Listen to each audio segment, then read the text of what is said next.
Karena kemurahan Tuhan, semester ganjil di STC Cipanas di tahun ajaran 2024-2025 bisa berlangsung dengan baik. Secara khusus untuk mata kuliah pengantar ilmu teologi, kami telah banyak berdiskusi, banyak belajar, mengenal teologi-teologi yang berkembang dari sejak zaman dahulu sampai sekarang ini. Berikut adalah petikan dari pembelajaran di kelas. Liberalisme muncul pada abad ke-19 sebagai respon terhadap kemajuan ilmu pengetahuan, filsafat modern dan kritik sejarah Alkitab. Gerakan ini berusaha menggabungkan iman Kristen dengan rasionalitas modern, terutama setelah pencerahan dan revolusi industri menantang otoritas tradisional dan kemungkinan dogmatis gereja. Pemikiran liberal Kristen menekankan pentingnya pengalaman individu dan interpretasi pribadi terhadap agama, serta menolak pandangan dogmatis literal yang dianggap tidak relevan dengan konteks zaman. Mereka berupaya merekonstruksi agama Kristen dalam semangat zaman modern sebagai agama yang lebih inklusif, rasional, dan lebih relevan dengan perkembangan masyarakat.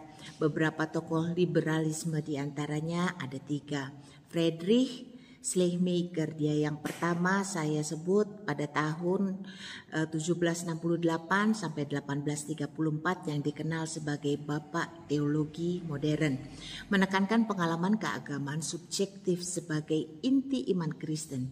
Ia berpendapat bahwa agama bukan sekedar sistem doktrin atau etika pribadi. Dalam bukunya On Religion, Speech to Its Culture Despair, Schleiermacher menekankan bahwa agama harus difahami dalam konteks budaya dan pengalaman manusia, bukan sebagai dogma yang kaku. Ia juga mendukung pendekatan historis kritis terhadap Alkitab, memandang sebagai produk sejarah berisi kesaksian iman dan bukan wahyu literal. Yang kedua, Adolf von Harnack, kelahiran tahun 1851 sampai 1930, adalah seorang sejarawan gereja yang terkenal karena bukunya What is Christianity? Ia percaya bahwa hakikat agama Kristen adalah kabar baik tentang Bapa yang penuh kasih, kerajaan Allah, dan nilai cinta sebagai inti moralitas. Harnack menolak banyak aspek ajaran tradisional seperti keilahian dan mukjizat Yesus, dan meyakini bahwa hal-hal tersebut merupakan hal interpretasi teologis yang dikembangkan kemudian. Ia menganjurkan pendekatan historis kritis yang membedakan unsur-unsur asli ajaran Yesus dari lapisan doktrin gereja selanjutnya dengan tujuan memurnikan agama Kristen dari unsur-unsur yang dianggap asing. Yang ketiga, Albert Ritschl, kelahiran tahun 1822 sampai dengan 1889, menekankan aspek etika dan sosial agama Kristen dan menganggapnya sebagai dasar perkembangan moral dan komunitas manusia. Dalam bukunya The Christian Doctrine of Justification and Reconciliation, dia menekankan bahwa agama harus dinilai berdasarkan dampaknya terhadap kehidupan manusia, bukan berdasarkan spekulasi metafisik. Rich menemukan wahyu Tuhan terutama dalam kehidupan dan karya Yesus Kristus, dan melihat Yesus Kristus sebagai teladan kasih dan pengampunan. Ia mengabaikan aspek supranatural agama dan menempatkan nilai-nilai etika sebagai inti ajaran Kristen yang bertujuan mendukung kemajuan dan keharmonisan. Demikian liberalisme menjadi iman Kristen relevan pada zaman modern dengan menekankan pengalaman keagamaan pribadi, menekankan historis kritis terhadap Alkitab, dan nilai-nilai etika dan sosial sebagai ajaran utama. Tokoh-tokoh seperti Schleiermacher, Harnack, dan Rich menolak doktrin tradisional dan unsur supranatural dan menggantikannya dengan interpretasi yang lebih manusiawi dan rasional. Bagaimana sikap kita? Kita menolak liberalisme yang membatasi atau menghilangkan otoritas kitab suci, melemahkan iman akan keilahian Kristus dan mengabaikan aspek supranatural dari iman. Kita harus berpegang teguh pada iman yang sepenuhnya didasarkan pada wahyu Allah yang otoritas dalam Alkitab dan karya keselamatan Kristus, dengan mengkompromikan filsafat dan modernitas yang mengesampingkan kebenaran Injil. Apa sih yang dimaksud sama fundamentalisme? Fundamentalisme adalah pendekatan teologi yang berpegang teguh pada ajaran Ortodoks dan menolak perubahan yang dianggap menyimpang dari doktrin Alkitab. Gerakan ini muncul pada awal abad ke-20 sebagai reaksi terhadap liberalisme yang dianggap memalsukan isi Alkitab dan memperkenalkan metode interpretasi modern seperti hikekritikisme. Fundamentalisme menegaskan keyakinan pada ineransi Alkitab, yaitu bahwa Alkitab tidak mengandung kesalahan hingga detail terkecil dan harus diinterpretasikan secara literal. Gerakan ini didefinisikan oleh tokoh seperti G.W. Dollar sebagai eksposisi literal terhadap semua penegasan Alkitab, serta perlawanan militan terhadap pandangan yang tidak berdasarkan Alkitab. Fundamentalisme menolak berbagai ide modern seperti Darwinisme, ateisme, dan liberalisme.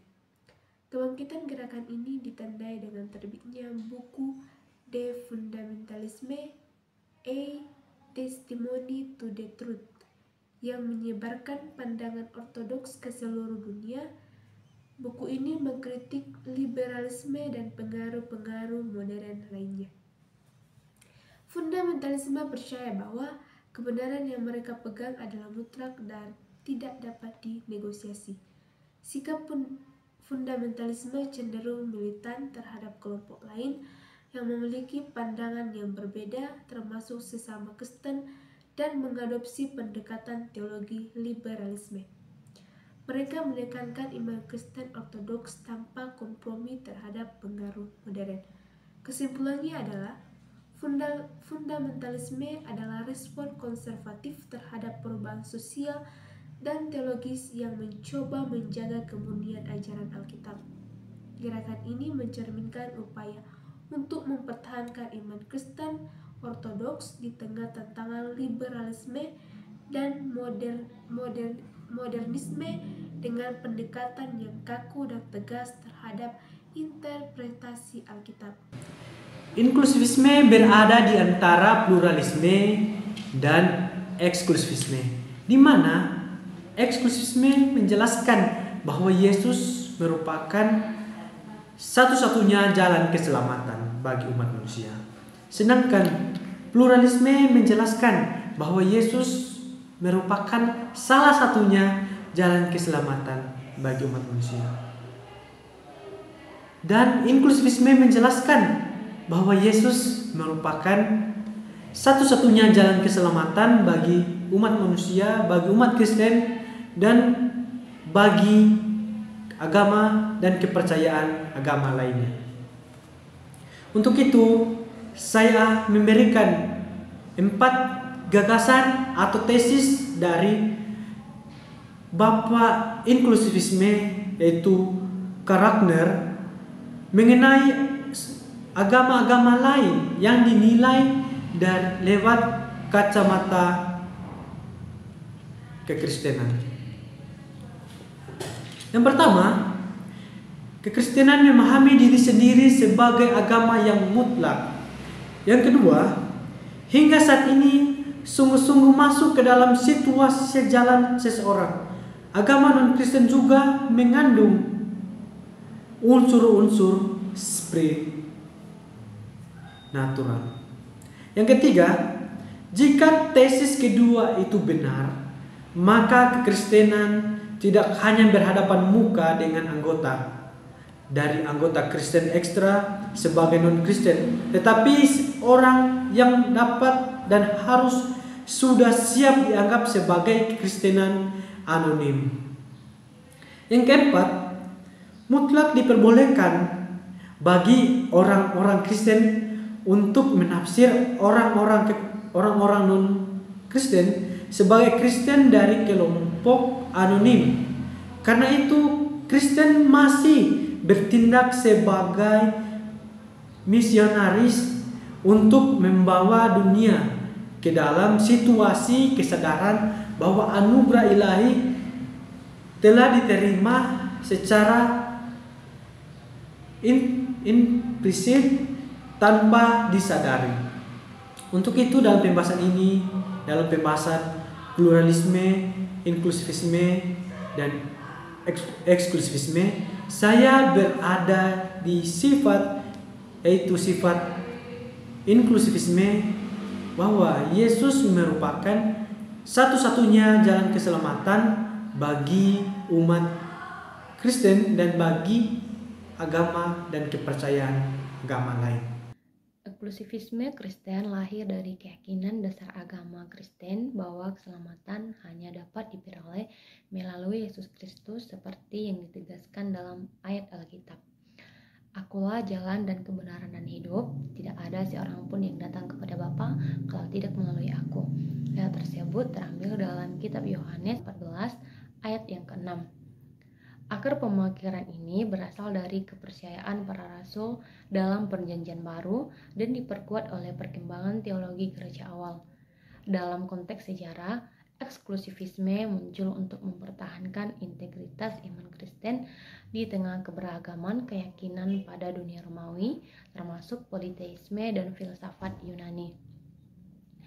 Tokoh-tokoh gereja awal seperti Agustinus dari Hippo memainkan peran penting dalam membangun fondasi eksklusivisme.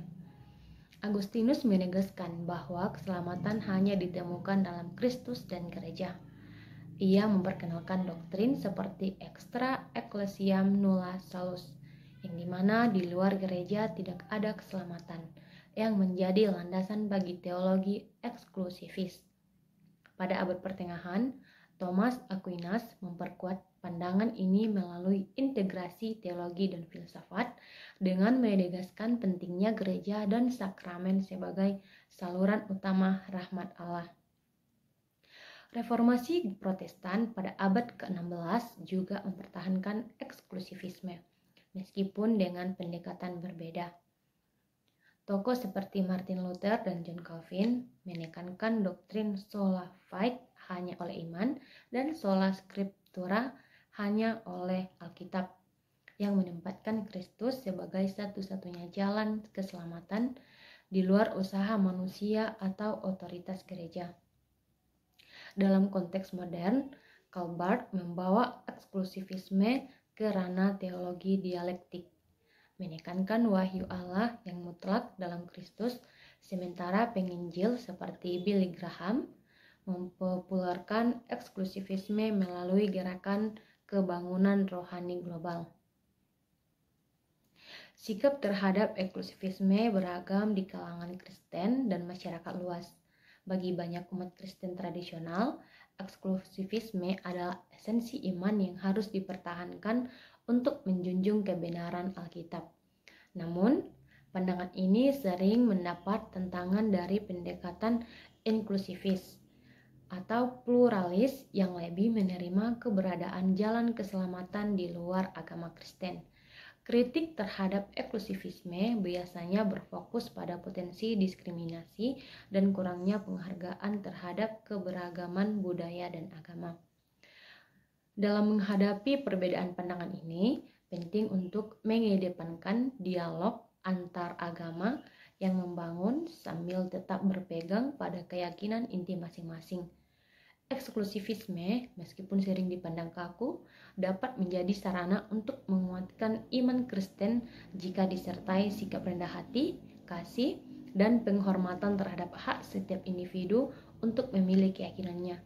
Ini membantu menjaga keseimbangan antara kesetiaan pada doktrin dan keterbukaan dalam hubungan antar umat beragama.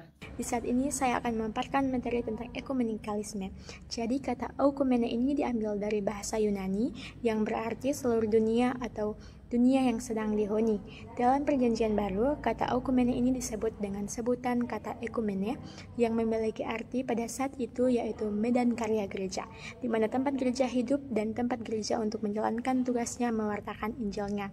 Namun setelah gereja mulai menjadi agama yang resmi kekaisaran Romawi, maka terjadilah perubahan di mana ekumene itu mulai diartikan sebagai gereja yang berlaku secara umum serta menyangkut kepada semua orang. Adapun gerakan okumene ini memiliki tujuan dalam keesaan gereja. Keesaan gereja yang dimaksudkan dalam okumene ini yaitu kesatuan pengakuan bahwa Yesus adalah Tuhan dan Juru Selamat dalam kehidupan masing-masing gereja yang ada. Tujuan utama gereja ekumenes ini menjalani panggilan untuk menjadi satu iman, satu persekutuan sakramen yang terwujud dalam ibadah dan hidup bersama dalam Kristus, melalui kesaksian dan pelayanan di dalam dunia, sehingga dunia menjadi percaya, serta ekumenikalisme juga mencakup keterlibatan yang memiliki tugas untuk menjembatani perpecahan dalam isu-isu sosial dan moral yang terjadi dalam masyarakat saat ini. Gerakan ekumenikalisme ini berusaha untuk menciptakan kesatuan dalam misi serta pelayanan yang ada di gereja maupun di luar gereja, meskipun masing-masing perbedaan dalam doktrin serta tradisi. Dan gerakan ekumene ini mulai ada di Indonesia, mulai berkembang setelah kemerdekaan Indonesia, dengan berbagai gereja menyadari bahwa pentingnya bersatu dalam menghadapi tantangan politik dan sosial yang ada. Adapun beberapa organisasi seperti PGI dan KWI yang ikut berperan penting dalam memfasilitasi dialog antar denominasi serta kolaborasi dalam proyek sosial, serta kegiatan ibadah dan perayaan bersama sering dilakukan untuk memperkuat rasa persatuan. Dengan adanya ekumenikalisme ini dapat menciptakan kerjasama yang lebih baik di antara komunitas Kristen dan dengan masyarakat yang. Nah, kalau menurut saya, gerakan ekumenikalisme ini adalah hal yang sangat penting karena bisa menjadi wadah atau sarana untuk mempersatukan berbagai denominasi gereja yang berbeda, sehingga kekristenan bisa menjadi lebih kuat karena saling menopang satu sama lain. Namun meskipun demikian, kita harus mengingat bahwa kita tidak boleh mengkompromikan Injil dan keselamatan yang satu-satunya di dalam Kristus dengan iming-iming demi persatuan.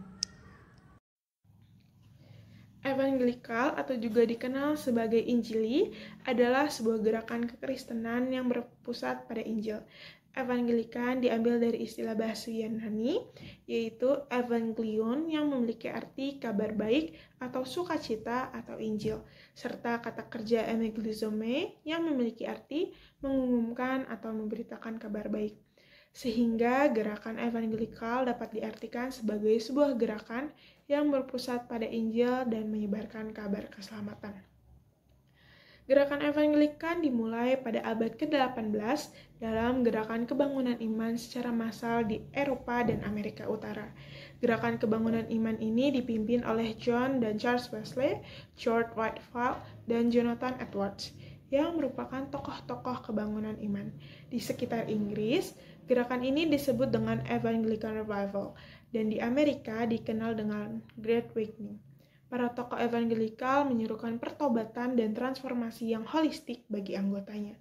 Gerakan ini terjadi akibat terlibatnya gereja dengan politik yang dibalut dengan perbincangan teologi yang tidak baik, yang kemudian diperparah dengan kehidupan moral dan spiritualitas di dalam gereja yang memburuk. Para tokoh-tokoh evangelikal ini tidak hanya melakukan pembangunan iman saja, namun mereka juga kembali menyatukan gereja-gereja yang berdiri sendiri, serta saling bahu-membahu dalam menyebarkan Injil bagi setiap orang. Gerakan evangelikal tidak hanya berlangsung dalam satu atau beberapa denominasi tertentu, akan tetapi pemimpin gereja dari berbagai denominasi bersama-sama menyebarkan Injil. Meskipun mereka bekerja sama dalam menyebarkan Injil, namun mereka tidak mendirikan gereja atau membentuk denominasi baru. Para pemimpin gereja saling bekerja sama secara ekumenikal, melakukan tukar mimbar atau kegiatan ekumenikal lainnya. John Wesley dan Charles Wesley merupakan dua saudara yang bersama-sama membangun evangelikal. Mereka juga sering dikenal sebagai Wesley bersaudara. Mereka berasal dari gereja Metodis. Pergerakan mereka bermula di Inggris. Setelah mengalami pertobatan bersama dengan George Whitefield, Wesley bersaudara berkhotbah dan berkeliling di daerah Inggris untuk memberitakan Injil tidak hanya bagi gereja saja, tapi bagi seluruh bangsa. Dalam perjalanannya, Wesley mengalami penolakan. Akan tetapi, juga banyak orang yang tergerak imannya setelah mendengar khotbah mereka. Sehingga Wesley bersaudara membangun gerejanya dan berpisah dengan gereja Anglikan. George Whitefield bersama dengan John Wesley dan Charles Wesley melakukan gerakan evangelikal di Inggris dan membangun gereja Metodis. Bersama-sama dengan Wesley bersaudara, Whitefield mengadakan khotbah di berbagai tempat di Inggris. Selain di Inggris, Whitefield juga mengadakan pengabaran Injil di Amerika Serikat. Jonathan Edwards adalah seorang pendeta dari gereja kongregasional di Amerika, serta menganut pengajaran Calvinis yang sejati. Melalui pengajaran ini, Edwards membangun pergerakan The Great Awakening. Akibat dari pengajarannya, banyak orang menjadi Kristen dan penginjilan meluas sampai negara-negara di luar Amerika. Sehingga gerakan evangelikan bertujuan membangun spiritualitas di dalam gereja yang sedang merosot. Gerakan evangelikan ingin mengembalikan gereja kepada kehidupan spiritualitas serta berfokus pada Alkitab sebagai tumpuan hidup yang paling utama dalam iman Kristen. Evangelikan percaya bahwa pengalaman pribadi dengan Yesus Kristus adalah bagian penting di dalam kehidupan orang percaya. Meskipun demikian, Evangelikan memberikan ruang pada perubahan dan kepelbagaian di dalam kekristenan, serta terus berkembang sehingga terus berrelevan terutama bagi kaum muda. Bagi saya, gerakan Evangelikan menyadarkan kita, gereja, dan kita harus berfokus pada pembangunan spiritualitas kita melalui Alkitab sebagai sumber pengajaran kita. Pada masa kini, pergerakan Evangelikan sangat penting, terutama bagi kaum muda dengan kemajuan teknologi yang melesat, yang mengakibatkan kelemahan iman bagi kaum muda. Gerakan Evangelikan mengingatkan kita dan menyadarkan kita supaya aktif mewartakan firman Allah di tengah masyarakat yang majemuk dan dalam kemerosotan iman yang dirasakan oleh kaum muda. Dalam dunia yang semakin kompleks dan penuh dengan perbedaan, teologi agama-agama hadir sebagai paduan untuk memahami dan menghargai keberagaman. Nah, hal ini penting agar kita dapat hidup berdampingan secara damai, terutama dalam masyarakat yang beraneka ragam. Seiring dengan masuknya milenium ketiga tahun 2001 sampai 3000, agama-agama mengalami kebangkitan yang signifikan. Namun muncul tantangan berupa distorsi pemahaman teologi di mana pesan utama tentang Yesus dan kebangkitannya sering kali tergantikan dengan fokus pada isu-isu sosial. Hal ini menuntut gereja untuk tetap berpegang pada pesan inti Injil sambil terbuka terhadap dialog dan masalah-masalah sosial. Lalu dalam berinteraksi dengan agama lain, ada 4 pendekatan yang digunakan. Yang pertama, pendekatan penggantian, yaitu menyatakan bahwa hanya satu agama saja yang benar. Lalu yang kedua, ada pendekatan pemenuhan. Agama tertentu dianggap menyempurnakan yang lain. Lalu yang ketiga, pendekatan mutualitas, yaitu menganggap semua agama memiliki panggilan untuk berdialog. Nah, yang keempat, pendekatan penerimaan, yaitu mengakui kebenaran dalam berbagai agama. Nah, lalu apa sebenarnya moderasi beragama itu? Nah, moderasi beragama berarti memiliki keyakinan yang kokoh namun tetap menghormati orang lain. Seperti salah satu teolog Kristen dari Inggris, James Edward Leslie Newbegin, mengajarkan bahwa seorang Kristen harus bisa mengatakan ya untuk menghargai kemurahan Allah yang berlaku untuk semua orang, tetapi juga tidak terhadap dosa dan penolakan terhadap Allah. Nah, lalu mengapa kita perlu melakukan dialog antar agama? Karena dialog agama penting untuk membangun harmoni dan menghindari konflik. Prinsip dasar yang bisa kita pegang adalah golden rule atau memperlakukan orang lain sebagaimana kita ingin diperlakukan. Dialog ini juga harus dilakukan dengan sikap saling mendengar dan memahami. Maka dari itu, untuk mendukung hal ini kita memerlukan namanya etika global yang dimana mengajarkan nilai-nilai universal yang bisa diterima oleh semua agama dan kepercayaan. Oleh karena itu, penting bagi kita untuk menemukan kesamaan nilai-nilai kemanusiaan yang mempersatukan. Nah, kesimpulan yang didapat dari materi ini adalah gimana teologi agama-agama membantu kita memahami bahwa keberagaman adalah kekayaan yang harus dihargai. Dialog antaragama juga membuka jalan untuk hidup berdampingan secara damai dan harmonis. Dengan dialog, kita tidak hanya memahami perbedaan tetapi juga belajar untuk bekerja sama dalam menciptakan dunia yang lebih baik. Saran untuk kita semua ialah memulai dialog dengan sikap rendah hati dan keinginan untuk belajar, lalu melibatkan pemuka agama dalam menciptakan ruang diskusi yang aman dan inklusif. Setelah itu, menanamkan pendidikan toleransi sejak dini agar generasi mendatang dapat hidup harmonis di tengah perbedaan, agar kita bisa memegang prinsip-prinsip universal seperti saling menghormati dan keadilan dalam setiap interaksi dengan agama lain. Teologi Kristen dan perang. Agama Kristen mengajarkan kasih, pengampunan, dan perdamaian. Namun, sepanjang sejarah, banyak orang Kristen yang terlibat dalam perang. Bagaimana bisa kita memahami hal ini? Di dalam Perjanjian Lama, kita menemukan bahwa kisah tentang perang, bahwa Israel seringkali berperang atas perintah Tuhan. Namun, penting untuk diingat bahwa konteks sejarah atau budaya pada masa itu sangat berbeda dengan zaman yang sekarang. Dalam Perjanjian Baru, Yesus mengajarkan kita untuk mengasihi musuh kita dan berdoa bagi mereka yang menganiaya kita. Ajarannya tentang non-kekerasan sangat kuat, namun para pengikut Yesus juga hidup dalam dunia yang konflik dan kekerasan. Teologi perang yang adil. Beberapa teolog Kristen mengembangkan teori perang yang adil. Teori ini berusaha memberikan kriteria moral untuk mengendalikan perang dalam situasi tertentu. Namun, teori ini juga banyak diperdebatkan. Pasifisme. Pasifisme adalah pandangan yang menolak segala bentuk kekerasan, termasuk perang. Banyak orang Kristen menganut paham pasifisme berdasarkan ajaran Yesus tentang kasih dan pengampunan. Pertanyaan tentang perang dan kekerasan adalah pertanyaan yang sulit dan kompleks. Bahkan bagi orang Kristen, tidak ada jawaban yang mudah atau sederhana.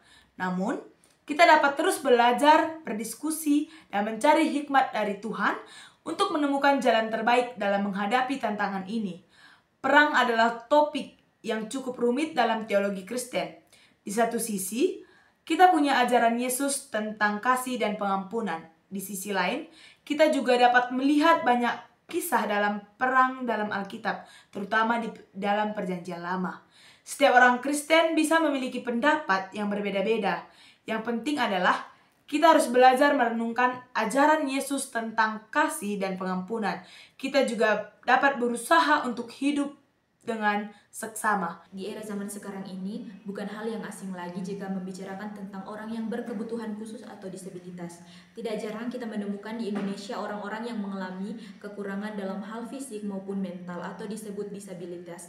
Dan tak jarang sikap kita terhadap mereka orang-orang disabilitas terkadang menunjukkan hal yang negatif, semisal membuli, menghina, memandang sebelah mata, dan tak jarang banyak yang menjauhinya. Orang-orang yang termasuk dalam penyandang disabilitas memiliki berbagai kategori yang berbeda, diantaranya disabilitas fisik, mental, intelektual, dan sensorik.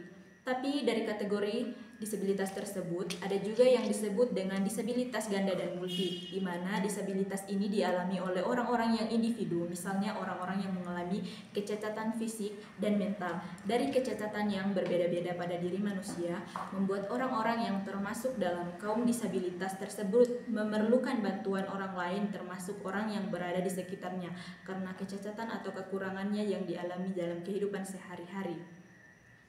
Yang pertama, kita masuk dalam peran gereja dalam disabilitas. Yang pertama, memberikan dukungan spiritual dan komunitas, yang dimana gereja dapat menjadi tempat di mana penyandang disabilitas merasa diterima dan didukung secara spiritualitas. Melalui kegiatan ibadah, doa, dan kelompok pendukung, gereja bisa menciptakan komunitas yang inklusif. Yang kedua, peran pemerintah dalam hal menangani disabilitas. Yang pertama, membuat kebijakan yang mendukung. Pemerintah harus menetapkan undang-undang yang melindungi hak-hak penyandang disabilitas, seperti aksesibilitas, pendidikan inklusif, dan kesempatan kerja. Yang ketiga, peran masyarakat. Masyarakat harus lebih memahami dan menerima penyandang disabilitas sebagai bagian yang setara dari komunitas. Sikap ini dapat dikembangkan melalui edukasi dan kampanye kesadaran. Yang pertama, mendukung kehidupan sehari-hari. Tetangga, teman, atau komunitas dapat membantu penyandang disabilitas dalam aktivitas harian mereka atau memberikan dukungan emosional. Kristen dan korupsi. Teologi Kristen memandang korupsi sebagai pelanggaran terhadap kehendak Allah yang mencerminkan ketamakan, ketidakadilan, dan penyalahgunaan kuasa. Dalam Alkitab, korupsi sering dikaitkan dengan dosa dan pelanggaran moral.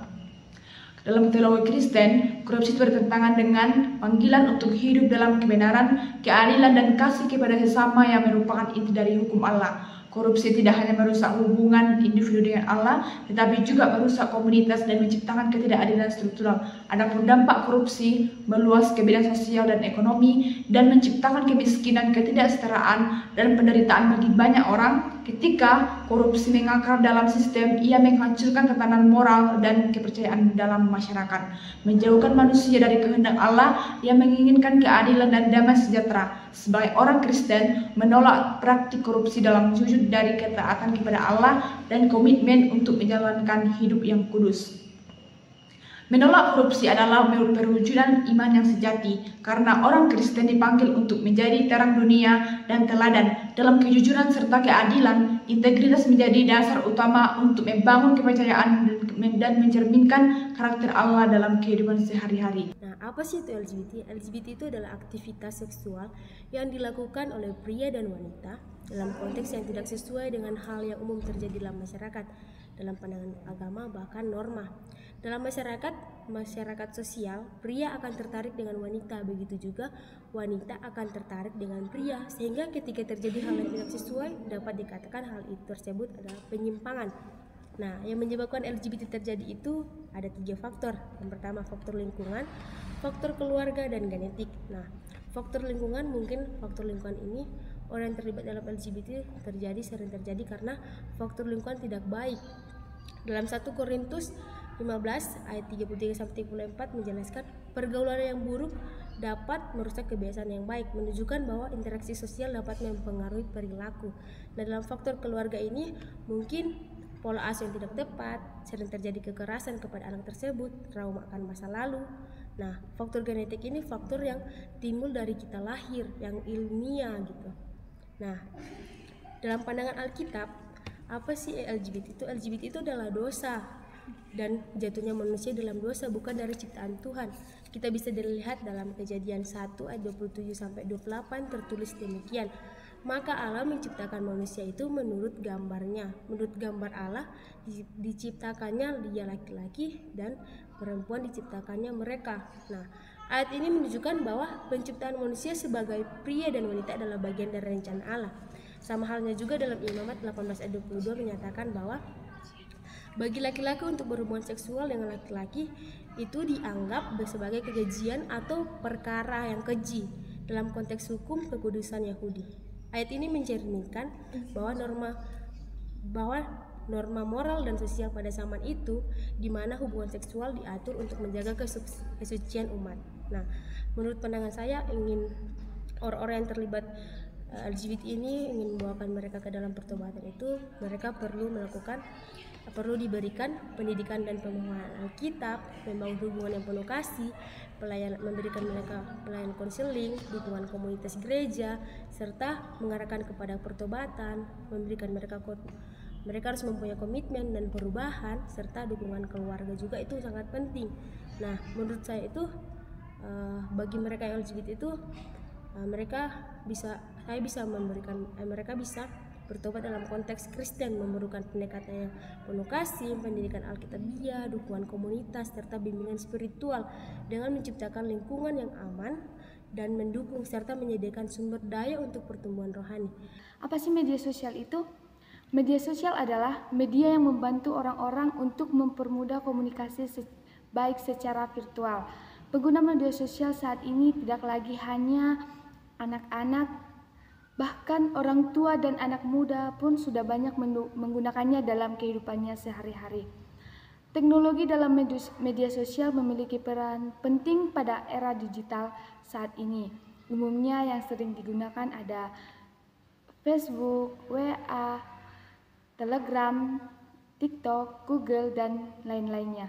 Media ini merupakan alat-alat komunikasi yang sering digunakan manusia kalangan tertentu yang menjadi di mana alat yang digunakan sebagai alat berkomunikasi dan hal-hal lainnya. Nah, bagaimana pandangan teologi Kristen dalam media sosial? Teologi Kristen memandang media sosial sebagai sarana yang memiliki peran penting dalam menyebarkan firman Tuhan, pesan-pesan kasih, renungan setiap harinya, dan kebenaran dalam pelayanan. Dalam konteks iman Kristen, media sosial sangat penting dalam membangun iman Kristen dalam perjalanan spiritual. Namun yang menjadi tantangan mengingatkan perkembangan era digital saat ini, banyak godaan yang dimana difokuskan pada adanya keegoisan pada seseorang, penyebaran informasi yang tidak benar, dan ada perilaku yang merusak hubungan antar sesama manusia. Oleh karena itu, memang media sosial sangat memiliki peran penting, tetapi kita harus menggunakannya dengan bijak. Bagaimana pandangan Alkitab terhadap media sosial? Pada era digital saat ini, Alkitab tidak secara langsung membahas media sosial karena konteksnya sangat berbeda dengan dunia digital saat ini. Namun, pada saat ini prinsip dalam Alkitab yang dapat diterapkan untuk mengarahkan media sosial dengan banyak prinsip yang diterapkan mengarahkan media sosial dengan cara yang sesuai dengan kehendak Tuhan. Nah, bagaimana penggunaan media sosial dengan bijak? Media sosial menjadi alat yang sangat berguna dalam pertumbuhan membangun iman spiritualitas iman Kristen. Dengan membagikan video firman Tuhan, renungan setiap paginya, mendalami isi Alkitab. Pada era digital saat ini, media sosial sangat memiliki peran penting. Contohnya, seorang pendeta menyampaikan firman Tuhan melalui media online, sharing dan diskusi, tetapi berbagi kesaksian betapa besarnya kasih Tuhan kepada mereka. Yang menjadi tantangan dalam penggunaan media sosial dan perlu kita waspada adalah bisa menimbulkan kebencian, gosip, bahkan kecemasan dan ketakutan. Oleh karena itu, marilah kita bijaksana dalam menggunakan media sosial agar tidak terjadi yang tidak sesuai dengan menurut firman Tuhan. Narkoba merupakan singkatan dari psikotropika, narkotika, dan zat adiktif lainnya. Yang mana narkoba ini merupakan gangguan pada saraf yang terdapat di dalam tubuh kita, yang dimana menyebabkan kecanduan atau kebergantungan kita terhadap obat-obatan dan zat adiktif lainnya. Secara medis kita mengetahui bahwa narkoba ini digunakan mereka untuk memenuhi obat-obatan yang ada dalam rumah sakit. Tetapi kita sebagai masyarakat Indonesia menyalahgunakannya. Kita membuatnya beredar secara gampang dan mudah dicari, yang dimana zat adiktif ini atau narkoba memiliki dampak buruk ketika penyalahgunaannya. Di antaranya secara fisik, secara psikologis, secara sosial, dan secara psikologis kita pun akan terganggu. Nah, perlu kita ketahui bahwa narkoba ini marak pada tahun 1997, yang dimana beredar bukan hanya di kalangan masyarakat yang telah berusia cukup atau yang sudah tua, tetapi marak juga kepada mahasiswa-mahasiswa SMA dan SMP, yang mana banyak orang yang terlibat kejiwaannya dan secara sosial maupun spiritualitasnya terhadap Tuhan. Nah, dalam pembahasan kita di hari ini, kita sebagai orang Kristen perlu membangun spiritualitas, membangun tubuh kita sebagai tempat kediaman Roh Kudus, di mana kita harus bisa mencontohkan hal yang positif bagi umat Kristen terhadap mereka yang telah berkebergantungan atau kecanduan terhadap hal tersebut. Seperti apa? Ketika kita berkumpul, kita harus menunjukkan sisi positif kita. Kita harus melakukan berdoa, kita bisa bernyanyi dengan puji-pujian terhadap Tuhan. Agar apa? Agar mereka juga tersentuh hatinya, supaya tidak selalu dilingkupi oleh kecanduan dan kebergantungannya tersebut. Nah, kita juga sebagai orang Kristen perlu menguruskan hati kita, sebab tubuh kita ini bukanlah milik kita sendiri, tetapi tubuh kita merupakan kediaman Roh Kudus, di mana Roh Kudus memimpin hidup kita.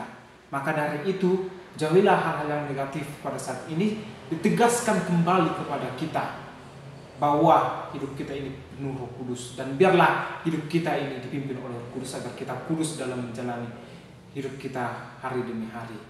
Efesus 5 ayat 18. Teologi perdagangan manusia ini adalah kajian teologis yang berfokus pada eksplorasi perdagangan manusia dari sudut pandang ajaran Kristen.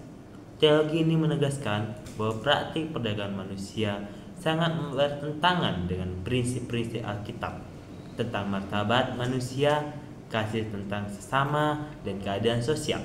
Dalam iman Kristen, pula manusia diciptakan menurut gambar dan rupa Allah, sehingga setiap individu memiliki nilai yang tak ternilai dan martabat yang harus dihormati. Praktik perdagangan manusia yang melibatkan eksploitasi dan perbudakan mencinderai nilai-nilai ini dan menjadi dosa terhadap Tuhan serta sesama.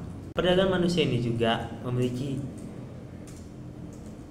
beberapa ciri utama yang menceritakan kerusakan moralnya, yaitu pertama, eksploitasi seksual di mana banyak korban dipaksa bekerja di prostitusi atau industri hiburan dewasa. Yang kedua, pekerjaan paksa di mana korban dipaksa bekerja dengan kondisi yang tidak manusiawi dan tanpa bayaran yang layak.